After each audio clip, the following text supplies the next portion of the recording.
Okay, I think I am ready to go. Can everybody see me? Is my hat too big? Okay. Hi, everyone. My name is Prema. I think most of you know me and we met before. So we are here today I'm going to give you a demo of how to build a compost pile. But this is the thing I do. I take a little bit of lecture first before I keep digging.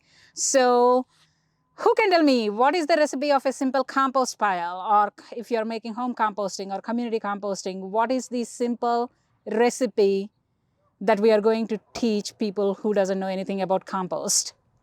It's only 4 ingredients, so I'll take the lead. We have our food material, water,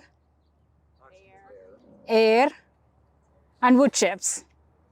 So that's for basic. If it's a student who never heard of compost or anything, I'll just start this way. Hey, there are only 4 ingredients in the compost. We have our food material, which is known as food waste, but we are changing the mindset of people thinking from waste as waste and looking at it as a resource. So I will ask, hey, can you tell me a word instead of food waste? How are you going to think? If I say food waste, you want to put it in a trash container and put it outside of your house. But I want you to think it's not waste.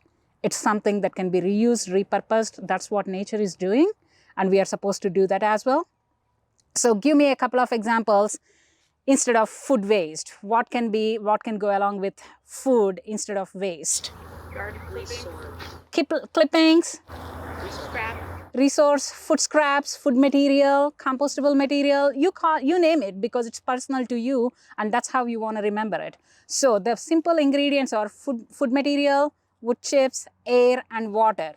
We take a step further. You've been with me for 2 weeks and I think, oh, we passed the elementary stage. We are in middle school now. What is the compost recipe? Well, we consider all the woody material, wood chips, as carbon source because it lived once and now it's dead. So there is a lot of science behind it, but we are not going into science class yet. It's all carbon source.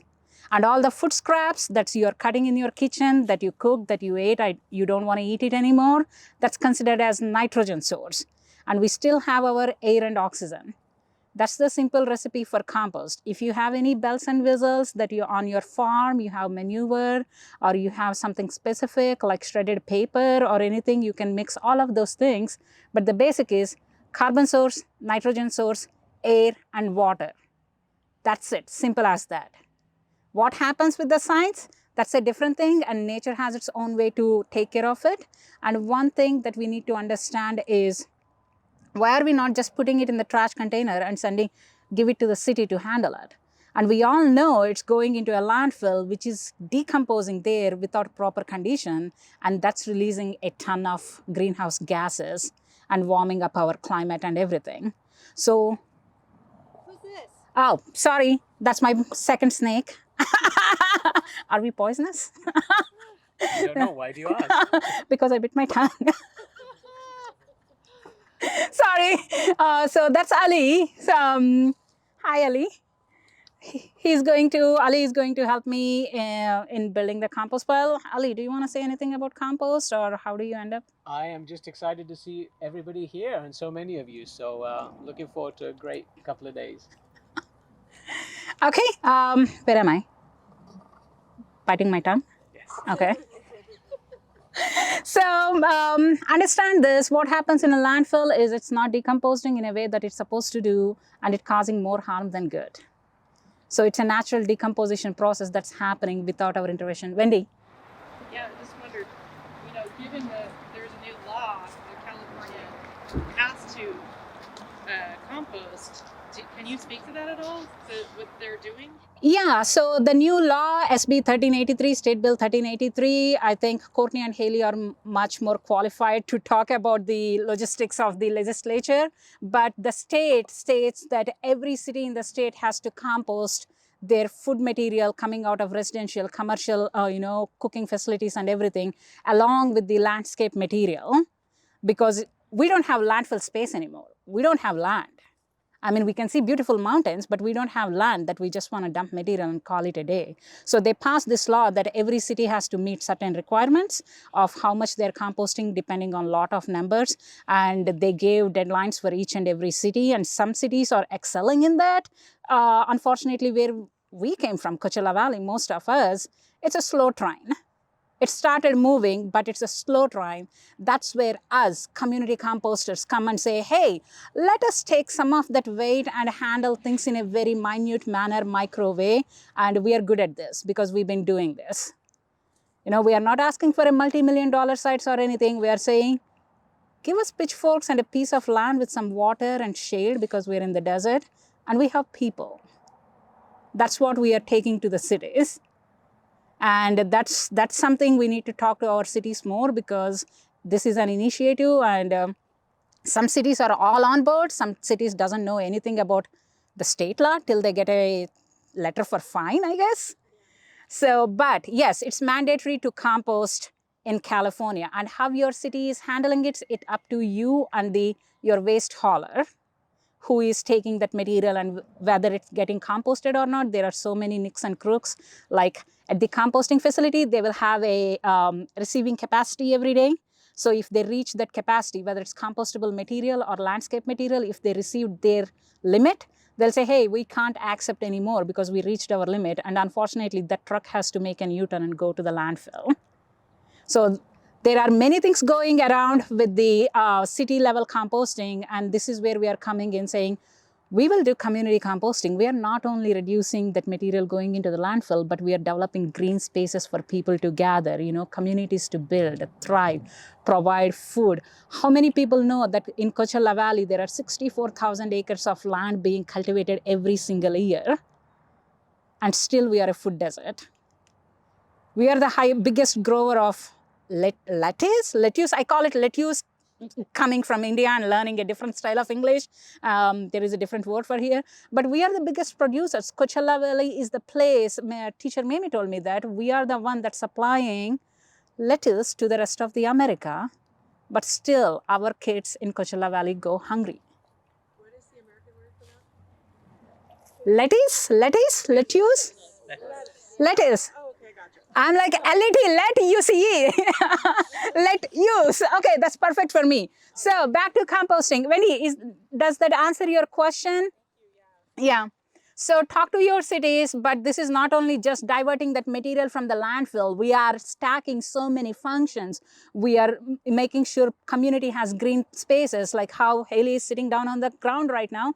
We want to create more green spaces like this. We want to make sure the kids and the people, I mean, if any of you have some science or medical background, they're doing studies and they're conducting research, how people being outdoors are much more pleasant and happy than compared to people who are stuck in an office with a moon ball on their desk. So there are so many advantages of just having one compost pile and inviting two of your neighbors saying, can you just help me to turn my compost pile? That's what I do with Ali. You know, he lives right next to in the next neighborhood. I'm like, Ali, it's time to turn that. So, what is the simple recipe for compost? What are our four ingredients? Carbon, nitrogen, water, and air. I will ask this question every single time you're coming to the compost site, and I want us to like memorize this in our slave. You know, we want to have compost dreams. That's my goal. So that's the part. But for the state and the grants we are receiving, we got to monitor and record how much of material we are diverting from the landfill. When I'm talking, I would like to avoid the words waste, obviously, and I'll try to replace with something else. And if you find a better word, please let me know and we can kind of start using that. So we need to measure how much of material we are diverting from the landfill and submit it to whoever is helping us with the granting and everything, like Cal Recycle, and to the cities so they can help us funding more, because we are volunteer based. It's not a corporation, you know, that can funds money or anything. So we are volunteer based and making sure that, hey, this is how much we are diverting in a month, in a year, in a week, and we need more of this. And we need to make sure we want to creating some green economy. We are generating jobs that never been generated. I love to hear that from Haley. She'll just say, there are so many jobs that haven't been discovered or, in the Coachella Valley, and we need to create these jobs, green economy that's supporting the city, that's supporting each other.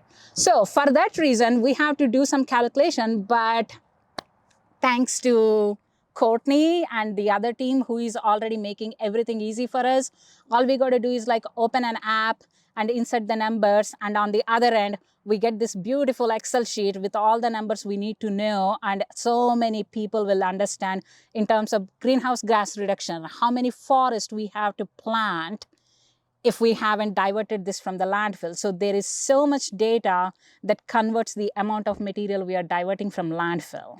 So let's get into this. Part of this is as evaluating. My job is to going to each and every site and making sure that there are systems in place that's not hard on anyone. Remember, we are volunteer based, so we need to make it easier, simple on the volunteer. So if a volunteer has to walk from this spot to the tripod, I want to make it efficient and reduce those steps so volunteers come back every single week to us. So that's one of the thing we do is to make sure we have systems in place. And at this site, they are collecting this material in this container. And it comes from the university, where is our dorm rooms and everything. So they have their cafeteria. They are getting only pre-consumed food. So which means it's coming out of the kitchen. Pre-consumed is something that your kitchen scraps before cooking. You took off the carrot tops, you peel the orange, you peel the carrot. So all those is considered as pre-consumed. You cooked it and you don't want to eat it anymore because you added more salt to it, that's post-consumer. Once you cook it and it went to a plate and somebody took a bite of it, that's post-consumer. The problem or the difficulty with the post-consumer food is it has salts and oils that might reduce the amount of microbial activity going on. So if you are a site that's accepting post-consumer food, you want to make sure you have a good mix of pre and post-consumer food so that your compost is nice and is a home for so many good microbes. Ta-da! Ali, if you guys want to come around and take a look, we are going to just show this like this. We can drop it actually because we need to grab the material. So this is all coming out of one spot. We have a bunch of pineapple. All I see is pineapple tops for sure.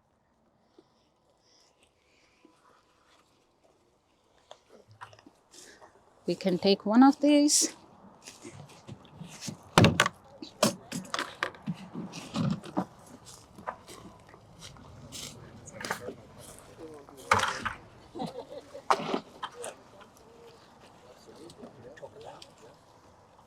So my partner, Ali, he's like, talk about this, Prema, talk about this.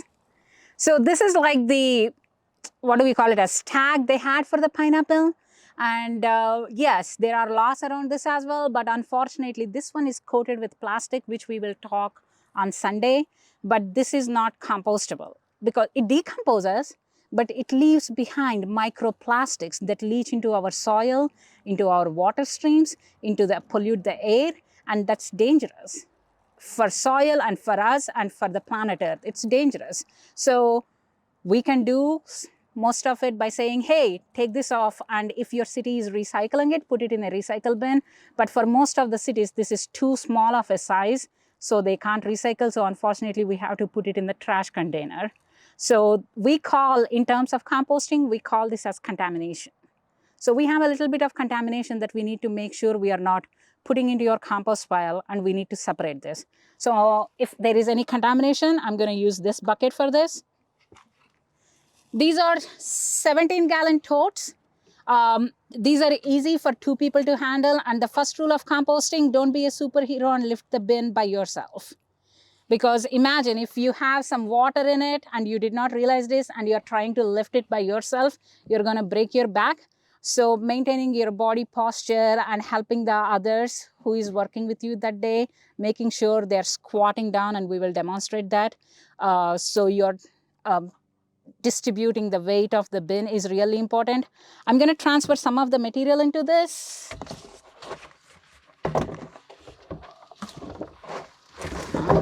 Go for it.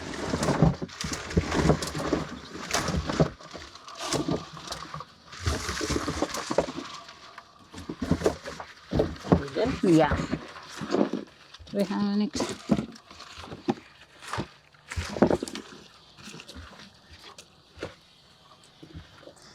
We are in US, right? So we've measured weight in pounds. I came from a country where it's kilograms, so the conversion is a little bit hard on me till I practiced it. So this is a 17-gallon tote, and we have a heavy-duty scale. The first rule of thumb is you want flat surface, because some of the scales, if it's not on a flat surface, it's not going to give you a good enough reading.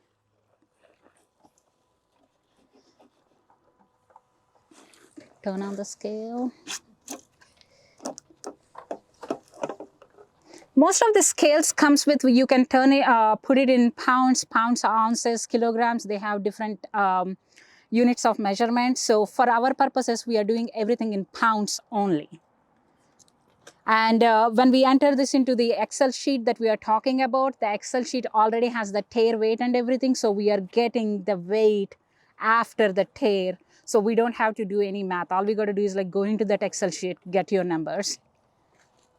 Prema, I have a question. Yeah.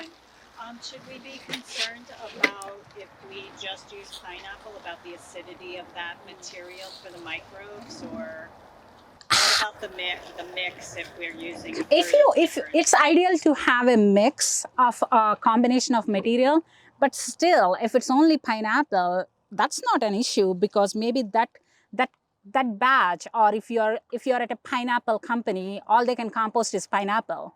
But what they do, instead of selling it to like avocado growers, they want to give it to berry growers who loves acidic plants. And you can balance the acidity of the soil by mixing some amendments. But for our purposes, we have pineapple only. Yes, for some people, that might pose a really big issue. But instead of looking it as an issue, see if it's an opportunity. You know, we will say, hey, this particular pile is just all pineapple. Maybe it's going to be acidic. Just keep a lookout for it and keep it separate, or mix it with some amendments, or mix it in the pile again. So we are getting a good mix of other ingredients, or just use it for the berry patches. Okay, ready, Ali? So squat, do not bend your back. You don't want to bend your back. Ali, so squat, ready? 1, 2, 3, lift. 1, 2, 3, place. 27.8 pounds. 27.8 pounds. The basic weight of this bin is 5 pounds. So 27 minus 5 is 22.8 pounds. In most of our locations, we are doing the food material as a strict measurements, because this is the one that we can get exactly and tell how much we are diverting. So we get the mulch delivered. Look at that beautiful mulch out there. We don't get to measure every single pound. For mulch, we are doing an estimation. So food material is the one we can get the accurate reading. So we try to weigh every single bin. Most of our locations, they use this 17-gallon totes, and for the community people, we give 2.5-gallon buckets, which is half of this size, and that is sufficient for a family of 2 or 3 for a whole week. And they'll drop us a bucket, and they will take a fresh bucket from the office or from the other place. So is there anyone that want to just make a note in their phone or something? What are the weights? Wendy, would you mind recording 27.8 pounds, please? 0.8 ounce. Pounds, 27.8 pounds. So for the buckets, we usually get a luggage scale because, you know, if we are on uneven surface and if the scale is not giving accurate reading, again, this luggage scale is like $9 on Amazon, and this is perfect for buckets.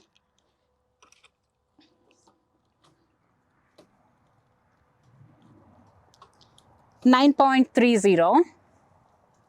It's in a 5-gallon bucket, so it's 9.30, and the one in 17-gallon tote is 27.8 pounds.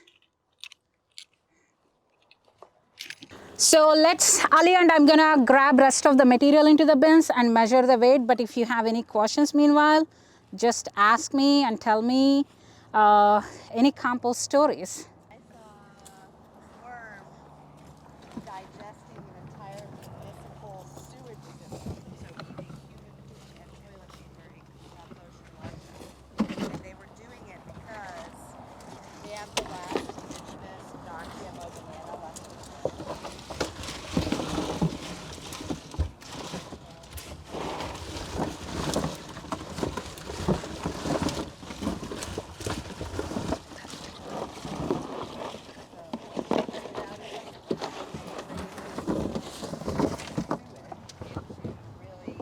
Ali, I'm gonna just lift it. And save all of the banana plantations. And I thought, this is food sovereignty. I have to.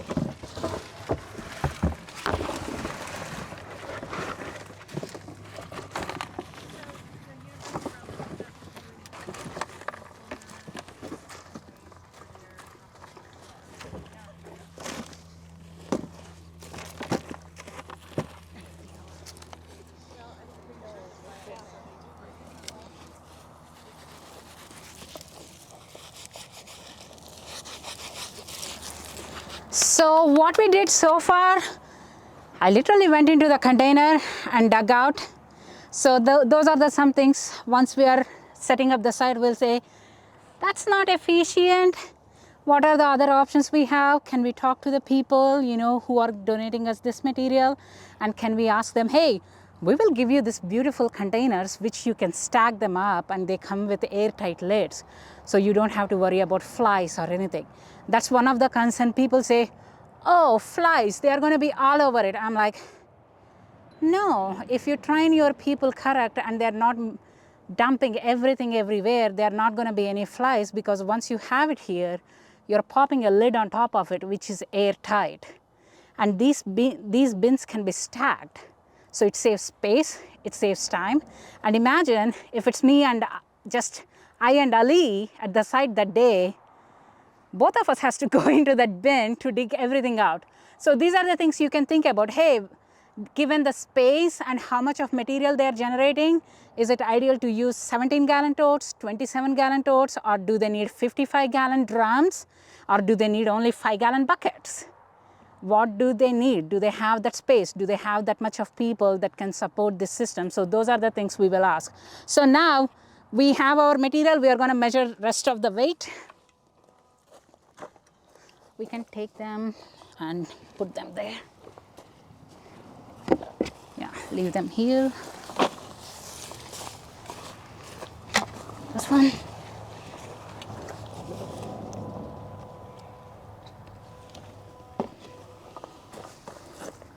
£11.6 pounds.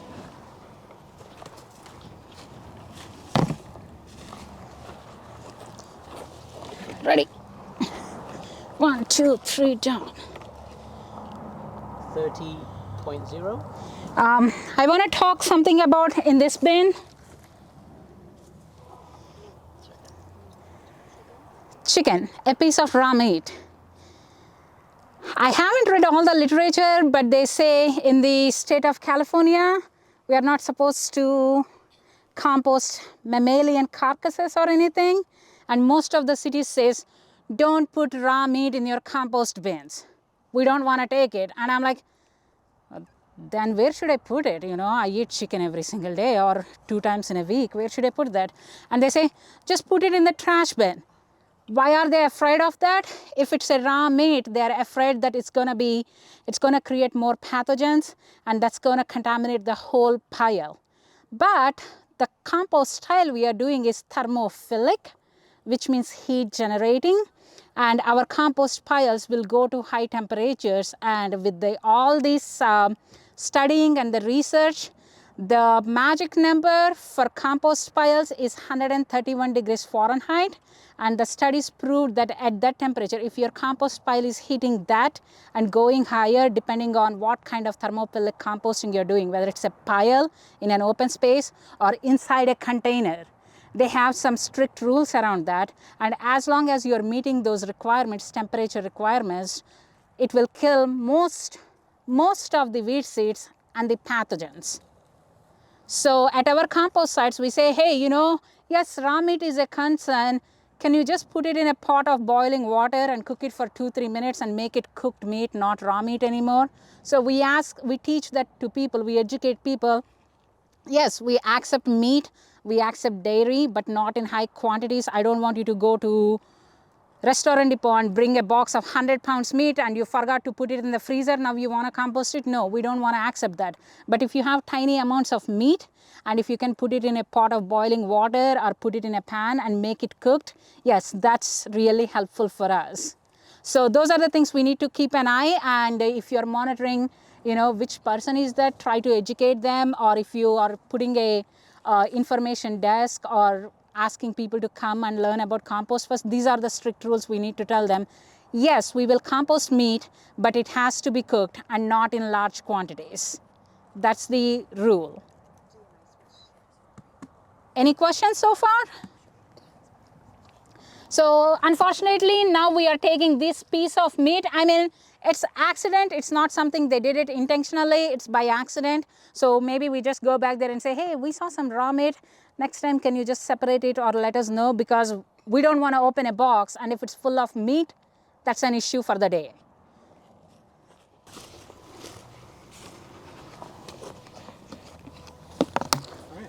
These are the 2.5 gallon buckets we talked about.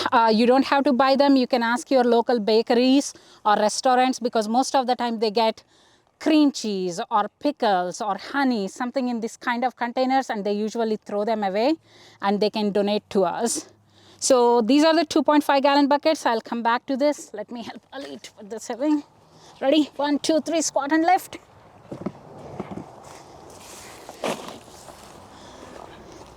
This one. Ready?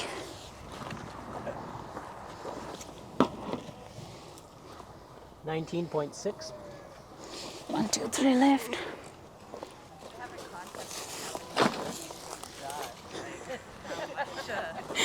One, 2, 3, left.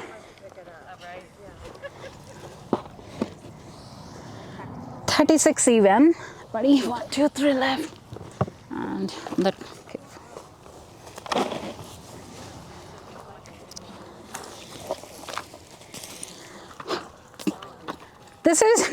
This is from a family, and we have a plastic bag in here.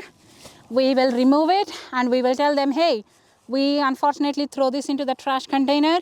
And most of the time you see people buying compostable bags, and we tell them, we are not accepting them at a community composting site because we don't have that much of information on that. We will talk about them more on Sunday. But for now, compostable ware, compostable bags, no. I mean, that's totally up to you. If you want to geek on the science and keep up with the research, different companies going on, you can take on that. But I rather prefer to teach people the basic composting rather than digging deep into science. Rita, that's mine from home, and I just put it in there. Because, Oh, yeah. Yeah. I'd be happy to take the bag back with me. No.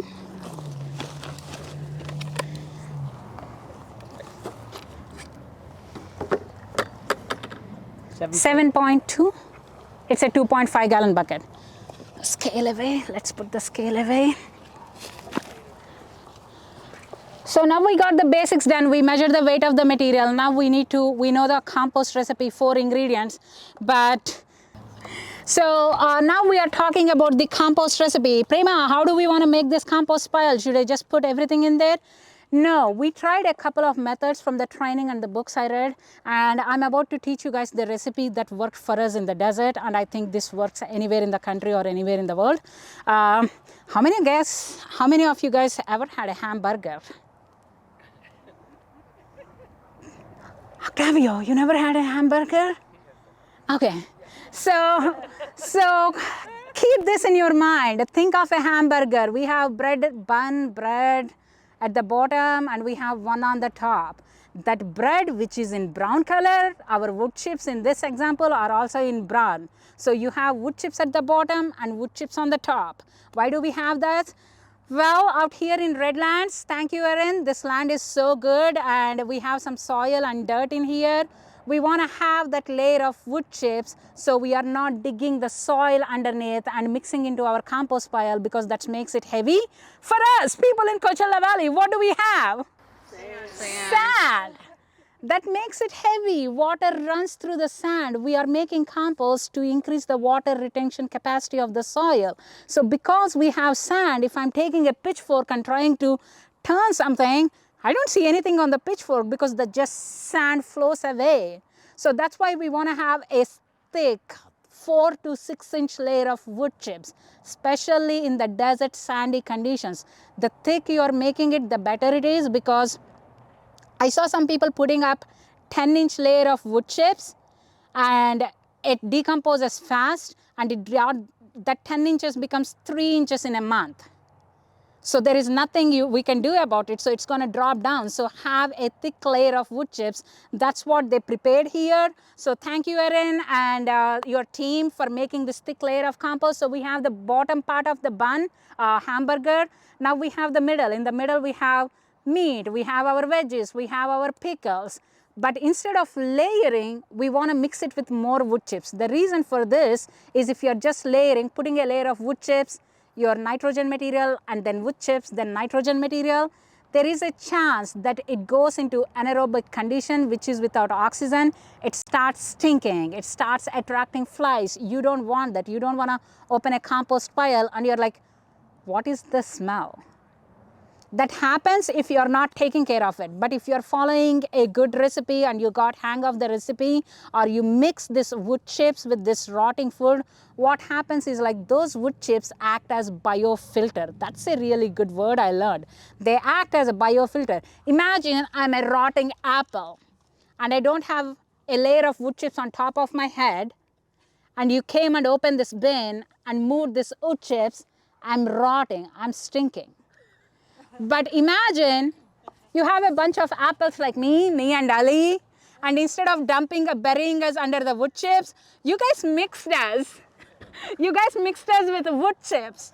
So that wood chips is acting as a biofilter, and whatever is coming out of us while we are rotting, that it has to go through that wood chips, and that's going to break down that smell.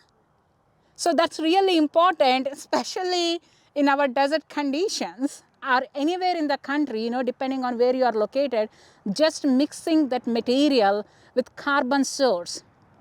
You're at your home and you have this 2.5 gallon bucket and you had a big family dinner and you filled half of the bucket. Now it started rotting the next day. What do you want to do?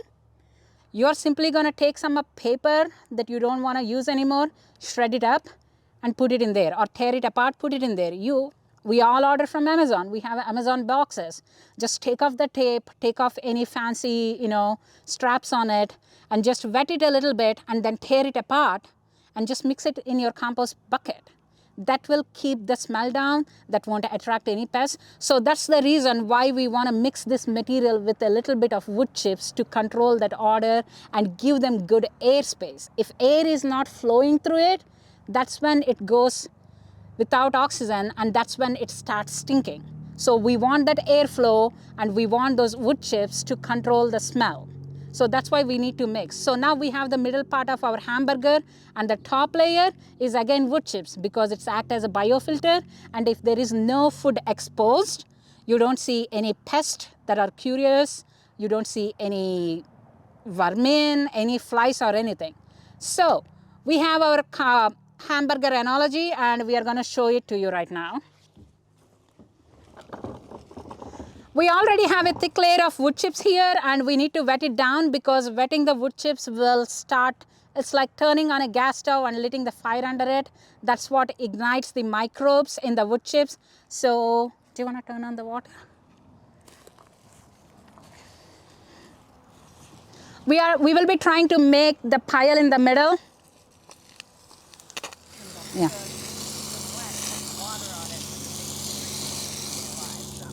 They can also die back to life too. So like she said, this is like lighting gas under it because she's kind of giving them the oxygen they need, all the beneficial chemicals.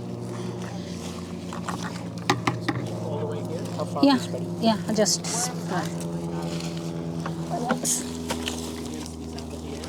Yeah. I think we should rinse all of them at once because we don't have a thumb controller over there. I'll get the... When you get one of those totes full, like you saw, they're 38 pounds or 40 pounds. Sometimes when we have the bigger totes over at College of the Desert, because they take all the stuff from the kitchen at the childcare center, put it in totes for our compost there. We've had totes that are 70 pounds, and it's just not safe to let down. This one, Ali? We always try to do a 19 lift, move and it's very important to hurt ourselves while we're taking care of it.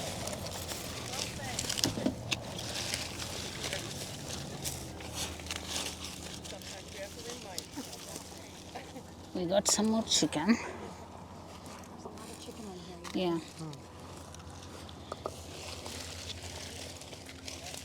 Just have to make sure it gets hot enough.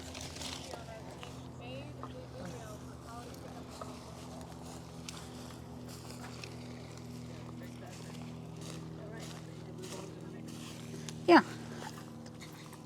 I think we can take mulch from the side and cover it. So we have our food material layered. We have the bottom wood chips. We have the food material. We looked for any kind of contamination. And instead of going there and grabbing the material, we are using the mulch around it.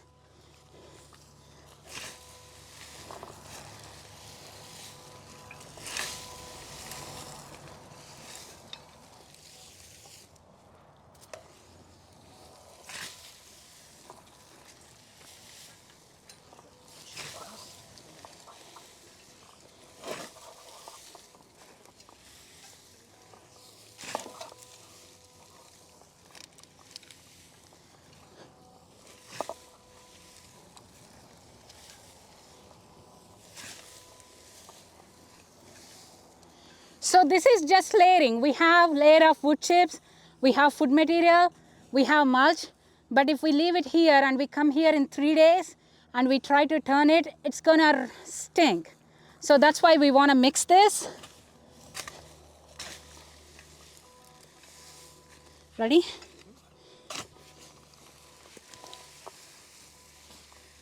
Lauren, do you wanna help us with the water? Or Haley, do you wanna help us with the water?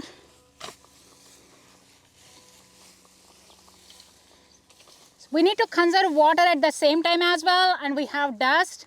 So let's stack functions.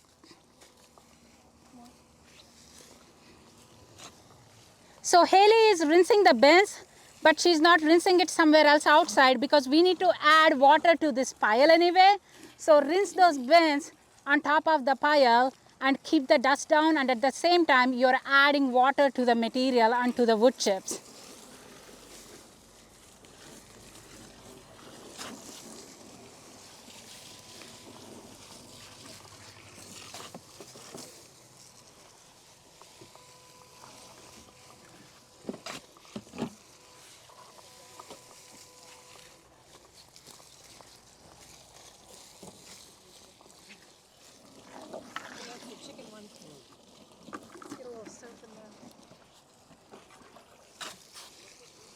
You need one more person?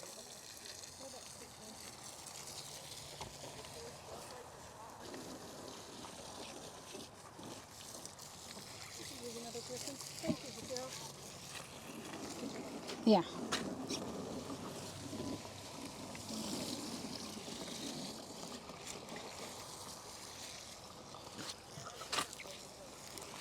Okay, thank you.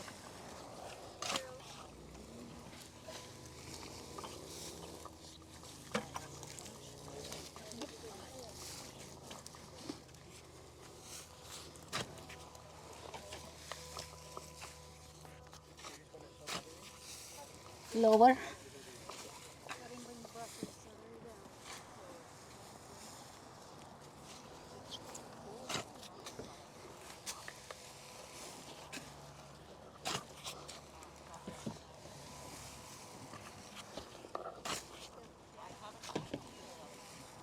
This mixing is an extra step. We need to spend a little bit of time, but this saves a ton of time and energy later on as well. So mixing is really important, and making sure adding water as you are mixing will moist or make those wet chips wet to introduce that microorganisms. And the soap we are using to scrub the bins is Dr. Bronner's. It's completely plant safe and it doesn't have the harsh salts or chemicals to kill the microorganisms. And they're going to scrub the bins and they're going to drop that water here, and then we will cover the pile with more wood chips and wet it down really well.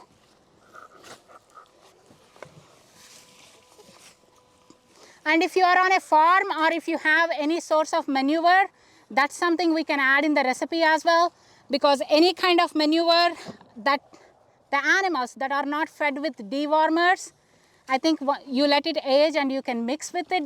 Part of our recipe, 10% of our recipe. But right now we don't have the manure, but we are just using what we have. But if you have a source of manure, yes, we can include that in your recipe as 10% of the compost. So we were talking about what are the chances of like a breakthrough pineapple plant, because we have so much pineapple here. And I was thinking that because the pineapple has such a high sugar content, it's probably going to cook really well in there. Yeah. And I was talking about the issues we have in the desert with all the citrus and how we have to chop up the citrus so that it starts to break. Yeah. Otherwise it just mummifies and stays rock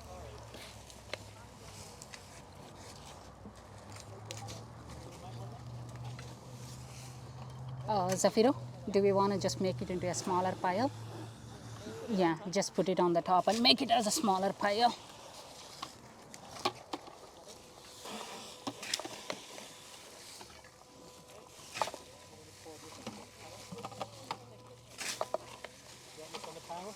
Yep, yep. Sorry.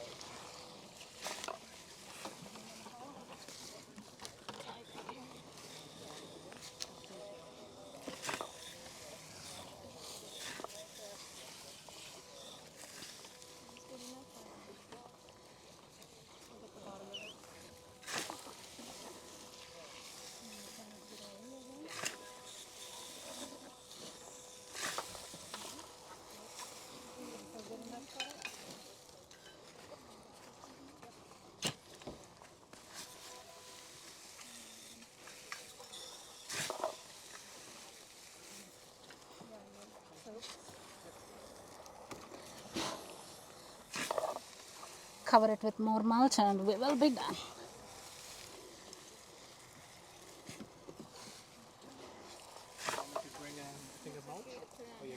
No, we can use this one. We just need to start wetting it.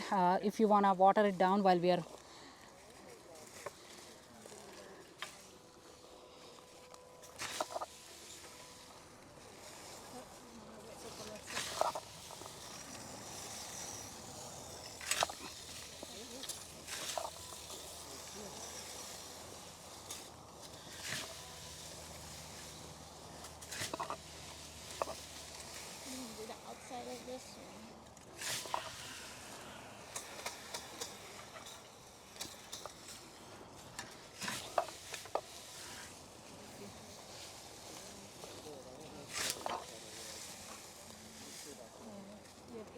Yeah. Do you want? Yeah. I think we are almost done. We are going to cover this one and we will be done. Yeah. Yeah.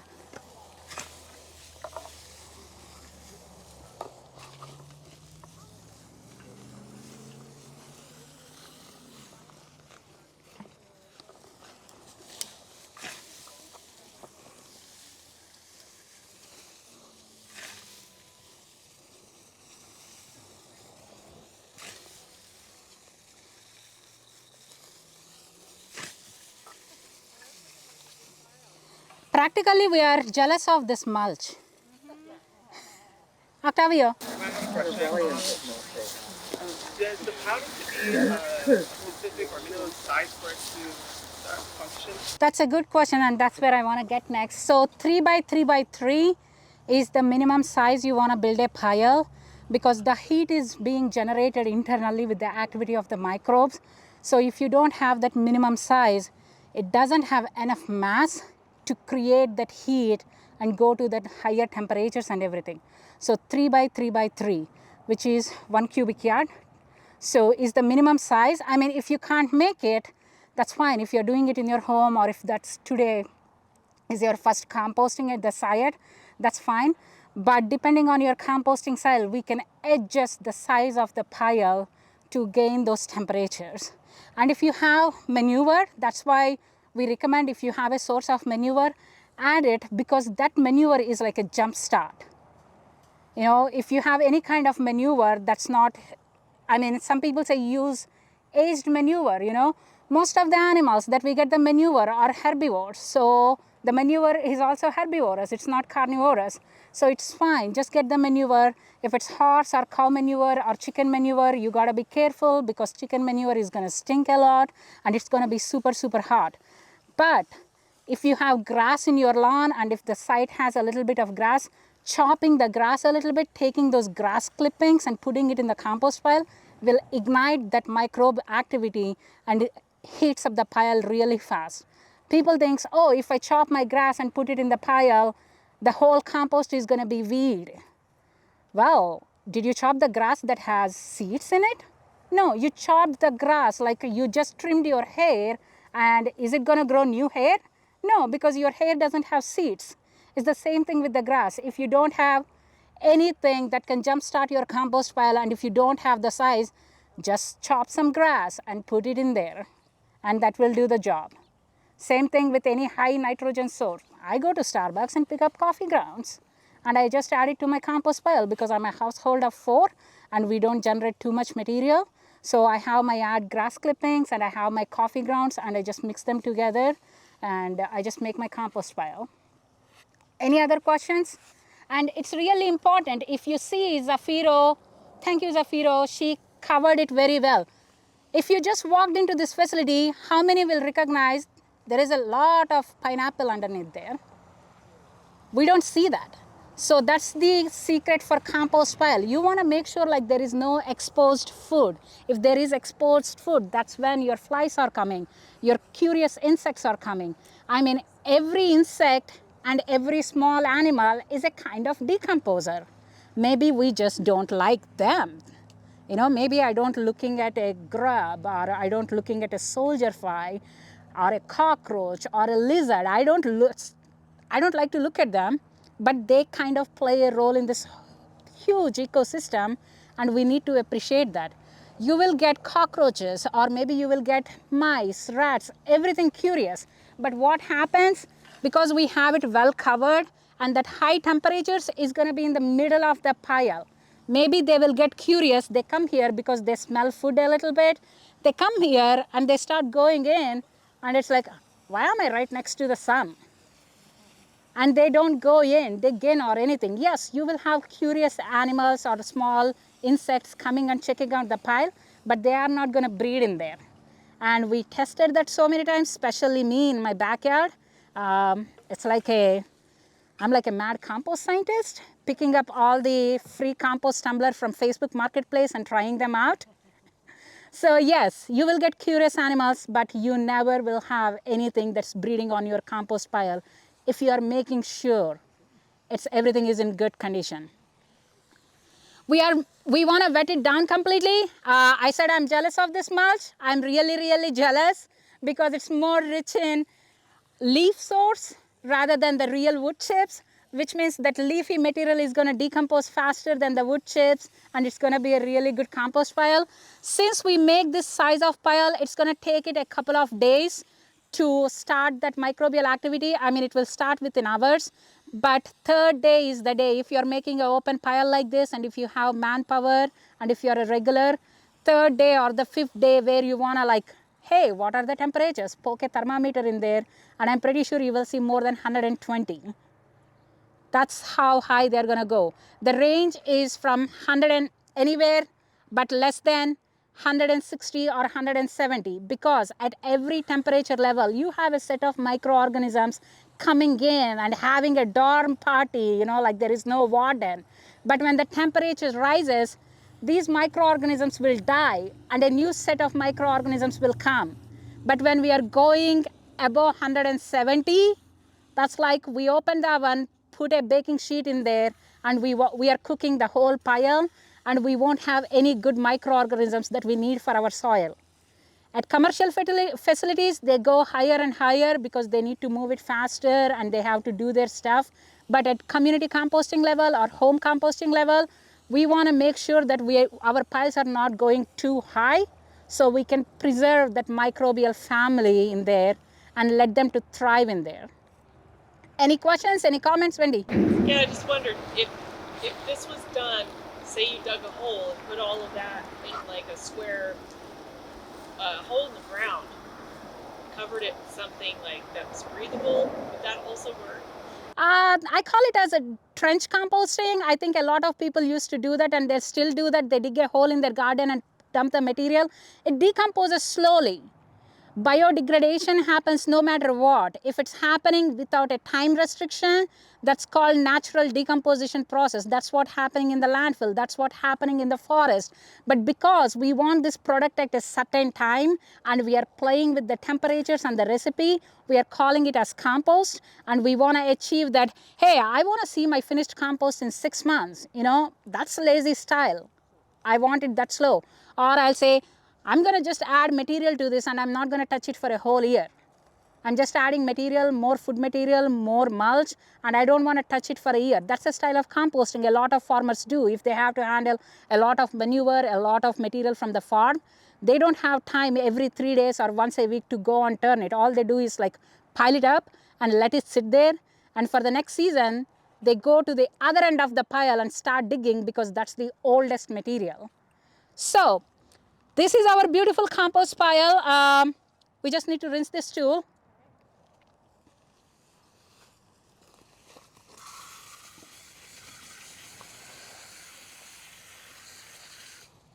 Handle.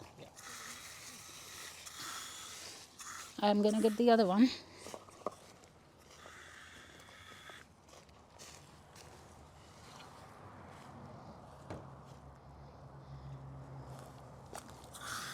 And that's my class on compost pile building. Thank you. Thank you, Ali. Thank you, Haley. Thank you, Lauren. Thank you, Zafiro. And thank you, everyone, for asking questions and correcting me if I'm saying wrong pronunciations.